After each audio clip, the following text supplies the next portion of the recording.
This is a story from my Stories of Robots book. Robot Racers. Squeaky, the cleaning robot, hated his job. He was out in all weather sweeping streets. What he really wanted was to win the Botsville Road Race. The winning robot would get a new memory chip and a head-to-wheel polish. But Squeaky didn't dare enter. He was so rusty and clanky he wasn't even sure if he could finish the race. He was feeling sorry for himself when a noisy robot zoomed past. Tank Top. Tank Top was the biggest, meanest robot in town. Everyone was certain he would win tomorrow's big race. Tank Top wasn't taking any chances. He had a plan to make sure none of the other races even started. That night, as the Botsville robots recharged themselves, Tank Top visited each of his rivals in secret. He gave Tina Turbo a puncher, stole Cyrus Sid's memory chip, undid Andy Droid's battery pack, and reset Betty Boyd's built-in alarm clock.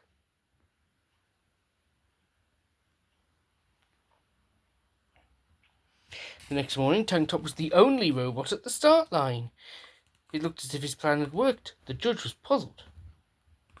"There must be someone else willing to race," cried the judge desperately. Tank Top was making him look stupid. Just then a teeny voice piped up, "I will." Everyone in the crowd turned. "Is that Squeaky?" said someone in amazement. Squeaky's joints were feeling especially stiff today, but he couldn't miss this chance. "Very well," said the judge with a sigh of relief. "Robots, on your marks." Tank Top hadn't bothered to charge up his battery that morning, but he was confident he could still beat Squeaky. Set off on their lap of the town.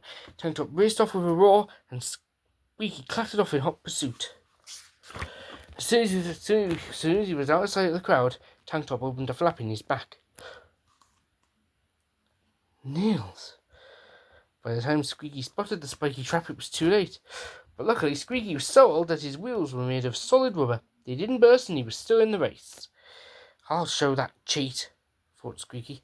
He put in a burst of speed and soon he caught up with Tank Top. "Let's see you get out of this," boomed Tank Top as he opened another compartment. Squeaky shut his eyes and hoped for the best as he slithered and slid all over the road. Question, it's that. Squeaky was left battered and dented, but at least he was still in one piece. He tried to go up and found he couldn't move. His joints were too stiff. As he sat there, Squeaky realised that what he needed was all around him. Unwinding his hose, he guzzled up every last drop of oil. Soon Squeaky was back on his rival's tail, but Tank Top was running out of power fast. But Tank Top still had one more trick up his sleeve, his telescopic arms. He reached out to Squeaky's front wheel and undid the screw. Sparks flew through the air as Squeaky's wheel bounced past Tank Top. And within seconds, Squeaky had ground to a halt. As the crowd came back into view, Tank Top used the last of his power to roar across the finish line.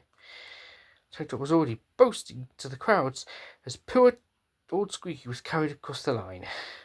"Congratulations!" cried the judge as he shook Squeaky by the hand. "Well, I suppose I almost won," Squeaky sniffed sadly. "Not almost," said the judge. "You did win. Look." He showed Squeaky and Tank Top the photograph taken at the finishing line. "Your wheel crossed the line a second before Tank Top. That makes you the winner!" Squeaky clunked with delight, the crowd cheered, and Tank Top blew a fuse.